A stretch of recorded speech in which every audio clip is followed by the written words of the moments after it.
Buenos días a todos, gracias por estar aquí con nosotros en esta mañana de domingo, en la cual una vez más, ¿verdad?, nos es permitido llegar hasta usted a través de este medio de comunicación como es la internet. Le pedimos por favor que llame a su familia, a sus hijos, siéntelos a la mesa, comparta con ellos a través del celular o a través de la computadora, ¿verdad?, el mensaje de hoy. Es un anhelo de un deseo nuestro, ¿verdad?, un sentir del Señor, porque hoy más que nunca necesitamos estar en comunión con el Señor en medio de una pandemia, en medio de toda la situación que se está viviendo el día de hoy. Y realmente podemos decir, ¿verdad?, que Dios hasta hoy nos ha guardado, nos ha sustentado. Así que todos son bienvenidos, muchísimas gracias, y vamos a orar y a poner todo en las manos del Señor. Cierre sus ojos y oremos. Bendito Padre, queremos darte gracias, Señor. Gracias por todo lo que has hecho. Nos has enseñado a voltear hacia nuestros hogares, a nuestras casas, y nos permite, Señor, ahí tener nuestro hogar como un refugio, porque, Señor, la voz salió de los gobiernos en las naciones. No salga de casa, cuídese, cuide a los suyos. Si hace eso, nos estará cuidando a todos. Así que gracias, Señor, por ese ánimo, ese aliento que nos das de hacernos regresar a casa. Ahora aprendemos, ¿verdad?, la importancia que hay de comunicarnos, de llevarnos bien, de establecer diálogos edificantes entre nosotros, de no perder la calma, de aprender a tolerarnos, a relacionarnos de formas amables. De esa forma, Señor, estaremos fortaleciendo los lazos familiares. Así que, Padre, en el nombre de Jesús, Rey, danos la sabiduría para compartir, para sembrar, para cosechar frutos abundantes de paz en la vida de aquellos que nos rodean, siendo los sembradores de esa semilla, Señor, nosotros mismos. Así que gracias, bienvenido hoy, y nos ponemos en tus manos. Se cumpla tu propósito. En el nombre de Jesús, nuestro Señor y Salvador. Amén. Amén. Muy bien, pues todos son bienvenidos. Iremos, ¿verdad?, y comenzaremos por ver el libro de Efesios capítulo 4. Veamos el contexto de Efesios capítulo 4, donde Dios está hablando de permanecer y ser solícitos, diligentes, ser activos, rápidos en guardar la unidad, para luego empezar a detallar uno y cada una de las cosas que conforman el llamado de la vocación cristiana. Efesios capítulo 4, el versículo número 3. Solícitos en guardar la unidad del Espíritu en el vínculo de la paz. En 1 Corintios capítulo 12, el versículo número 12, refiriéndose al cuerpo, dice: porque así como el cuerpo es uno y tiene muchos miembros, pero todos los miembros del cuerpo, siendo muchos, son un solo cuerpo, así también Cristo. Es decir, que a pesar de que el cuerpo tiene muchos miembros, es uno solo. Y aunque cada miembro tiene diferentes funciones, e inclusive algunos son más de uno en el cuerpo, como son los brazos, ¿verdad?, los ojos, los oídos, el olfato, aún así, ¿verdad?, son uno. Por ejemplo, tenemos 5 dedos en cada mano, pero aunque son muchos, no dejan de ser una sola cosa, ¿verdad? Son una mano. Y una mano, a su vez, es parte del cuerpo. Pero no es el cuerpo en sí, es una parte del cuerpo, y separada del cuerpo, una mano no puede vivir, se seca. El cuerpo funciona como una unidad, como lo que es, un organismo. Pero queremos entender un poco más de la unidad. Dios en su misericordia nos ha venido diciendo que ya en Cristo, ¿verdad?, Él logró ser el todo, y por esto en la iglesia, que es el cuerpo de Cristo, Dios también lo será. Dios desea ser el todo y en todos. Él no solamente quiere ser el todo en mí, individualmente como un miembro del cuerpo, sino también en todos los creyentes como una unidad completa. Dios habla de muchos unos que se convierten en un todo, un cuerpo, un Señor, una vocación, una fe, un bautismo. Todo eso es un conjunto de cosas individuales que forman un todo. Por eso cuando termina, vemos que dice: un Dios y Padre de todos, el cual es sobre todos. Sobre todo significa que tiene el dominio sobre todo y que está encima de cualquier posición, autoridad y poder. que sobre Él no hay nada ni nadie. Sabemos que en el mundo Dios no es el todo, pero en esas vidas que tomó del mundo, Él es y será el todo. Dios es el todo en la nueva creación. Por eso cuando ocurre en nosotros el nuevo nacimiento, nos entregamos a Él sin ningún tipo de cohesión, pues su poder y autoridad se nos sugiere de manera tierna y amorosa. Dios está sobre la iglesia, la cual ha sido redimida y se le ha sometido y le sirve voluntariamente. Por tanto, Dios está sobre todos los que son del cuerpo, sobre todos los que tienen una misma fe, sobre todos los que tienen una misma esperanza, sobre todos los que han sido participantes de ese bautismo, sobre todos los que tienen a Jesucristo. Sobre todos ellos, Él es el todo. Tiene el dominio y la autoridad sobre nosotros porque nos redimió y nos compró con su sangre. Si eres un creyente, Dios está sobre ti.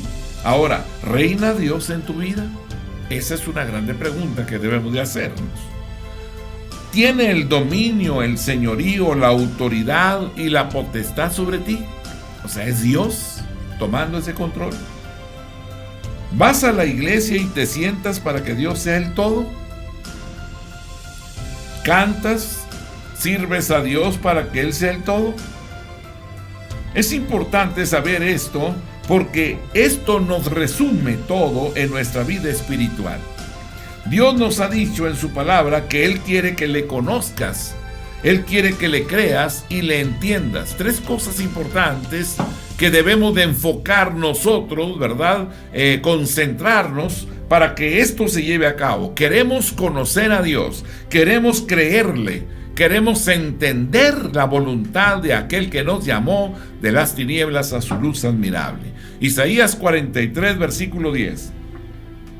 Vosotros sois mis testigos, dice Jehová, y mi siervo que yo escogí para que me conozcáis y creáis y entendáis que yo mismo soy. Y antes de mí no fue formado Dios, ni lo será después de mí.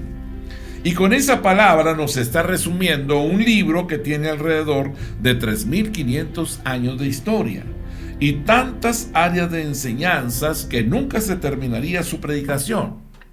Si Cristo no viniera y cruzáramos los siglos, todavía estaríamos predicando cosas nuevas. Estarían escribiéndose libros de todo lo que Dios ha dicho. Sin embargo, Dios dice todas esas cosas, los 66 libros de la Biblia, con todos los remas y todo lo que se ha sacado de las Sagradas Escrituras, al final se resume en una sola cosa: Dios es el todo y debe ser el todo. Cristo vino para que el Padre sea el todo. Al final va a quitar todo lo que impide para lograr ese propósito. Dios nos habla de uno, nos habla de un cuerpo, un espíritu, una esperanza, un Señor, una fe, un bautismo y muchas otras cosas individuales y no menos importantes, pero que solo tienen eficacia cuando forman el todo en Dios. Pensemos en las partes que tiene el cuerpo, en los millones de células, en los millones de moléculas, de átomos, de protones, neutrones que lo forman. El cuerpo, ¿verdad? Aplicado esto a lo que estamos estudiando, podemos ver que nosotros venimos a hacer una pequeñísima, ¿verdad? En el cuerpo una pequeñísima cosa, muy pequeña. Pero ahora puedo decir que soy feliz. Porque antes era menos que nada. Antes no existía. Y ahora he sido añadido y por su gracia soy una partecita de ese todo que es Dios. Una parte quizás ínfima, pero muy importante cuando contribuye al todo de Dios. Ahora, ¿qué ocurre en el cuerpo cuando uno de sus miembros se niega a funcionar? Hagamos algo con esto, ¿verdad? Hagamos algo con esto. Hagamos una fábula de las cosas del cuerpo. Supongamos que el cerebro les ordena a los pies que caminen. Caminemos. Y estos pies se niegan a ejecutar la orden. Y responden: no. No vamos a caminar, hemos decidido no caminar más. ¿A dónde iría el cuerpo? Aún vayamos más allá, ¿verdad? A algo peor. Imaginemos lo que ocurriría en el cuerpo si sus miembros se oponen los unos a los otros. Pensemos lo que sucedería si se suscita una rebelión en el cuerpo humano, algo así. Sucedió que la lengua, un miembro del cuerpo sumamente peligroso, y podemos fundamentarlo bíblicamente en el libro de Santiago capítulo 3 versículos 5 al 12. Así también la lengua es un miembro pequeño, pero se jacta de grandes cosas. He aquí cuán grande bosque enciende un pequeño fuego. Y la lengua es un fuego, un mundo de maldad. La lengua está puesta entre nuestros miembros y contamina todo el cuerpo e inflama la rueda de la creación. Y ella misma es inflamada por el infierno. Porque toda naturaleza de bestias y de aves y de serpientes y de seres del mar se doma y ha sido domada por la naturaleza humana. Pero ningún hombre puede domar la lengua, que es un mal que no puede ser refrenado, llena de veneno mortal. Con ella bendecimos al Dios y Padre, y con ella maldecimos a los hombres que están hechos a la semejanza de Dios. De una misma boca proceden bendición y maldición. Hermanos míos, esto no debe de ser. ¿Acaso alguna fuente hecha por una misma abertura, agua dulce y amarga? Hermanos míos, ¿puede acaso la higuera producir aceitunas y la vid higos? Así también, ninguna fuente puede dar agua salada y dulce. Sucede entonces que la lengua, un miembro del cuerpo muy peligroso, se rebela contra el estómago. Escuche, es una fábula. Caminemos en ello solamente para visualizar, ¿verdad? Un poquito y poder entender la unidad a la cual queremos llegar como cuerpo. Se rebela contra el estómago. La razón, ella alega que el estómago es un zángano, que es majadero, pues solamente está ahí para recibir los alimentos que con mucho esfuerzo ella tiene que deglutir. Incluso se queja ella, pasando tragos amargos, para que luego él, que se considera muy delicado y sensitivo, lo devuelva todo hacia afuera de manera repugnante y violenta. También añadió la lengua que ya no podía soportar más que el estómago se quejara tanto cuando no recibía la comida a tiempo, por lo que haría lo imposible para acabar con sus protestas y quejas. Así que, no conforme con tener todos estos argumentos en contra del estómago, la lengua también habló con los dientes y habló con la saliva, con las glándulas salivales sobre el asunto, a quienes convenció a su favor. Por algo vivían juntos. Los tres se pusieron de acuerdo y le hicieron llegar la voz de protesta a la nariz y a los ojos, quienes llegaron a la conclusión de que ellos también tenían algunas causas, quizás muchas más valederas, para estar en contra de él. Los ojos decían que ellos no se cansaban de ver, y la nariz de oler, y no obtenía nada. Por tanto, parecía verdad lo que decía la lengua, que el estómago todo lo quería para él. Así que acordaron unirse a una huelga y no trabajar más.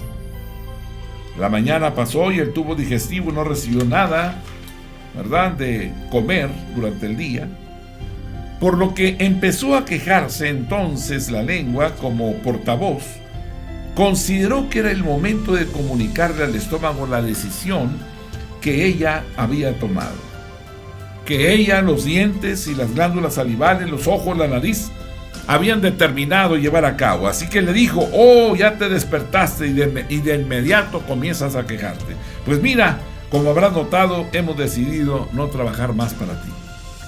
Estamos cansados de complacer tus apetitos, todos tus deseos. Eres un glotón. Yo no contribuiré más a ampliar tu zona de confort, pues eres un tragón, un holgazán, un egoísta. Así que si es por nosotros, te puedes retorcer de hambre. Y se rió. El estómago, aunque conocía la fama de la lengua, lo conflictiva que era, lo tomó de sorpresa el complot, y un frío le recorrió sus paredes, pero no se amedrentó, sino que dijo: ah, ya entiendo, todos se han confabulado en contra mía. Pero lo que no comprendo es cómo han podido ser seducidos de esa manera, sabiendo cómo funcionan las cosas. Solo les diré algo, hagan lo que quieran, pero yo seguiré cumpliendo con mi función, aunque ustedes no lo entiendan y me culpen de tantas cosas. Por tanto, haré lo que siempre hago. Ustedes no me van a presionar. Para esto fui creado y existo. Y comenzó entonces a clamar por comida.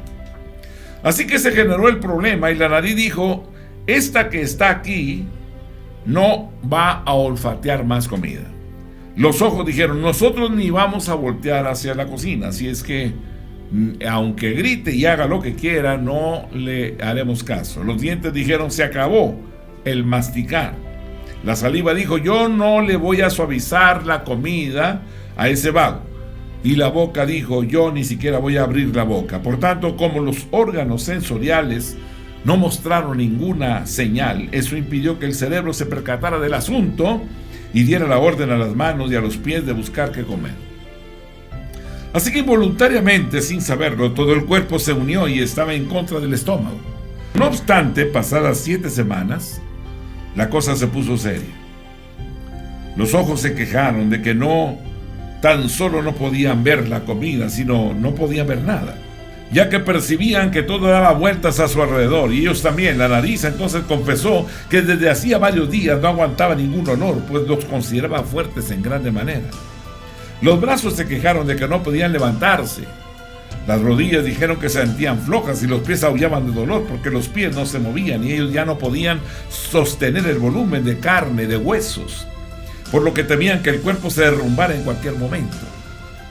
Pero la cosa por dentro no parecía tan sencilla, sino estaba peor.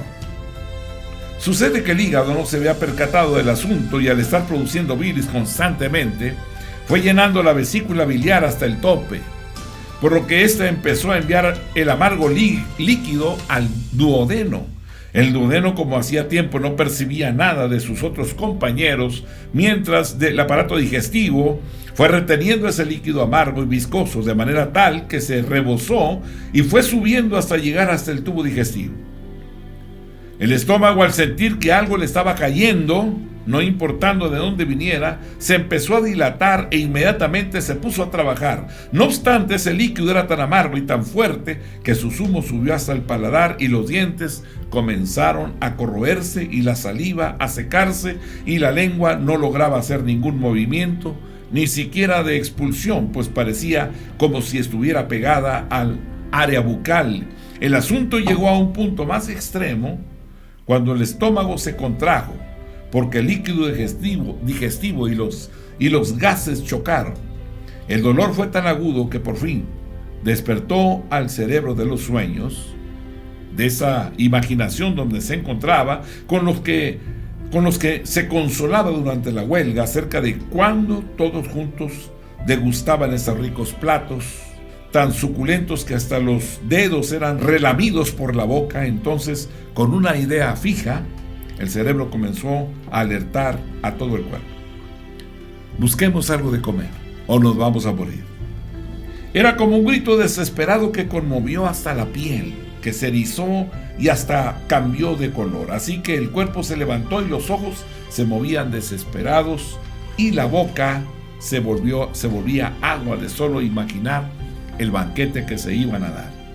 De esa manera, todos empezaron a trabajar por ese único propósito, entendiendo que eran miembros los unos de los otros y dependiendo los unos de los otros. Cada quien velaba y casi rogaba que cada uno hiciese la función que correspondía para que todo volviera a la normalidad y pudieran sentirse todos mejor. Y así ocurrió. Zapatero a tus zapatos, dice el refrán. Este refrán aconseja que cada cual se debe limitar a ocuparse de su propia actividad o de lo que entiende a fin de no entorpecer el trabajo del otro. Por tanto, bien podríamos concluir con una lección de aprendizaje. La unión en el rebaño obliga al león a acostarse con hambre. Sin duda, la unión hace la fuerza. Esto fue solo una fábula, es algo imaginario. pero que nos lleva realmente a entender la profundidad de la unicidad, instruirnos sobre la unidad. Cuando nos negamos a trabajar en el todo, esto se afecta y la unidad por sí misma también se ve impedida de cumplir o hacer alguna cosa. El todo no es todo, sino una parte no implicada en él. Por tanto, podemos ver lo complicado y lo difícil que es para Dios, hablando en términos humanos, completar ese todo. Dios es poderoso y lo puede y lo va a hacer, pero si analizamos la cuestión profundamente, vemos lo complejo que puede ser. Si Dios tiene 100 personas en tal lugar en las cuales Él quiere ser el todo, tiene que unir todas esas unidades. Pero sucede que hay 5 que no entienden ni quieren participar. Entonces, ya no puede haber un todo. Es por eso que Dios necesita tu corazón, Dios necesita tu voluntad, Dios necesita a todos entregados y voluntariamente a Él para cumplir su propósito.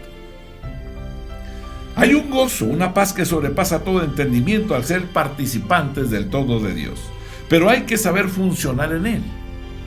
Para que funcione, cada unidad debe tener un mismo pensamiento. Por eso se habla de una sola fe. Por eso se habla de un solo Señor. Por eso se habla de una sola esperanza. Por eso se habla de un solo Dios y Padre de todos, que es sobre todos, que es por todos y en todos.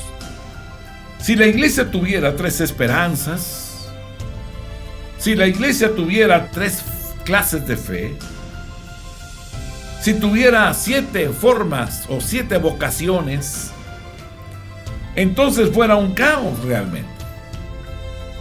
Sería una anarquía, pues los miembros estuvieran divididos de acuerdo a su énfasis o de acuerdo a su interés. Pero Dios no está dividido. Por eso es que Él, en ese proceso que está obrando en nosotros, de esa manera está trabajando en nuestras vidas, quiere conquistarnos por completo. A Jesús le costó 3 años y medio de forma intensiva y luego continuar a través del Espíritu Santo para reunir a 120 individuos en el todo de Dios. Los 120 del aposento alto eran unidades, cada una de las cuales tenía una idea diferente, una aspiración diferente. Cada uno tenía un concepto diferente acerca del reino de los cielos. Por tanto, era necesario reunirlos en una unanimidad, a fin de que todos fueran a predicar una misma cosa, un Señor, una fe, una esperanza, una vocación, un solo Dios y Padre de todos. Eso no ha sido ni es una tarea fácil. Por eso, hermano mío, tenemos que aprender a trabajar dentro de ese todo y entender lo que es un todo para saber cómo me muevo y cómo funciono en él. Por ejemplo, pensemos en el altar. Pensemos en la plataforma donde se ubican los cantores en la iglesia. Si hay 7 músicos ahí, pero no hay armonía, pues unos creen que el tono es do, otros creen que es re y otros fa, pues unos entienden que es el tono que corresponde a su entendimiento, pues está equivocado. No saldrá música, sino saldrá un ruido solamente. Aquel que esté a cargo de la dirección sería el que se vería peor, pues es el responsable de esto. Así de serio es el ministerio del Espíritu Santo en la tierra. Cuando entendemos esta verdad, nos hace amar más a Dios y entender cuánto le costó a Cristo lograr el propósito de la redención, para que Dios sea el todo, y entonces valoramos el trabajo del Espíritu Santo por la paciencia que ha tenido con nosotros por 20 siglos. Pensemos en la sangre que se ha derramado por esto. Pensemos en los sacrificios que se han hecho. Pensemos en los millones que han dado sus vidas para que Dios pueda lograr en la historia la consumación de su propósito y al final logre ser el todo. Por tanto, no podemos como unidad trabajar en forma independiente si es que formo parte de ese todo. Es por eso que lo primero que Dios hace cuando nos llama es matar nuestro ego y nuestros propios deseos. Pablo nos dice en 1 Corintios capítulo 15, versículo número 31: os aseguro, hermanos, por la gloria que de vosotros tengo en nuestro Señor Jesucristo, que cada día muero. Pues Dios nunca va a ser el todo mientras estemos vivos, sino que tenemos que morir para que Dios sea el todo. Os aseguro, hermanos, por la gloria que de vosotros tengo en nuestro Señor Jesucristo, que cada día muero. Pues Dios nunca va a ser el todo mientras estemos vivos, sino que tenemos que morir para que Dios sea el todo. Cuando decimos morir, es morir a la carne. Cuando decimos morir, es morir a nuestros deseos engañosos. Es morir al yo adánico. Es morir a lo de este mundo, a lo terrenal. Si al final lo que va a predominar es el deseo de Dios, mis deseos tienen que desaparecer. Si lo que va a prevalecer es la voluntad de Dios, la mía debe someterse. Si hago resistencia como unidad, estoy impidiendo que Dios logre en el todo lo que Él quiere. Cuando me opongo y digo que aquí mando yo, haciendo las cosas como digo, y me pongo caprichoso, o de una u otra manera desanimo a otra parte, cualquiera que sea, me estoy convirtiendo en un adversario. Me estoy convirtiendo en un enemigo del todo de Dios. Por eso Jesús dijo a sus discípulos, Lucas capítulo 17, versículo 1 y 2, dijo Jesús a sus discípulos: imposible es que no vengan tropiezos, mas ay de aquel por quien vienen. Mejor le fuera que se le atase al cuello una piedra de molino y se le arrojase al mar, que hacer tropezar a uno de estos pequeñitos.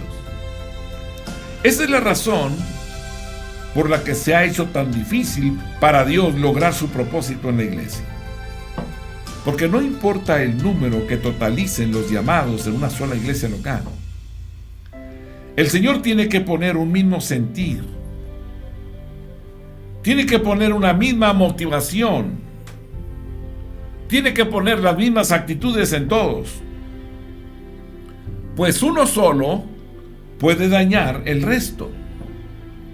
Eso quiere decir entonces que cada uno tiene una responsabilidad individual. Pero esa responsabilidad individual es espiritual, no un deber natural humano. Por eso cuando uno está descuidado, el todo está descuidado. Porque Dios es absoluto y Dios no se conforma con menos que el todo. Pues Él es el Dios del todo. Él dice que la palabra, en Efesios 4:6, un Dios, un Padre de todos, el cual es sobre todos y por todos y en todos. O sea, la palabra es clara y precisa. Él es el Dios de la totalidad. Por eso la Biblia habla de la plenitud de Cristo. En griego, pleroma, que es lo completo, la suma de todo. Dios no es el Dios de casi todos. Tampoco es el Dios de 3/4 partes. Tampoco es el Dios de las 99. Dios es el Dios de la totalidad. Porque Él trabaja para la totalidad y en la totalidad. Y tenemos que entender a Dios como Él se revela para poder conocer y trabajar en ese todo.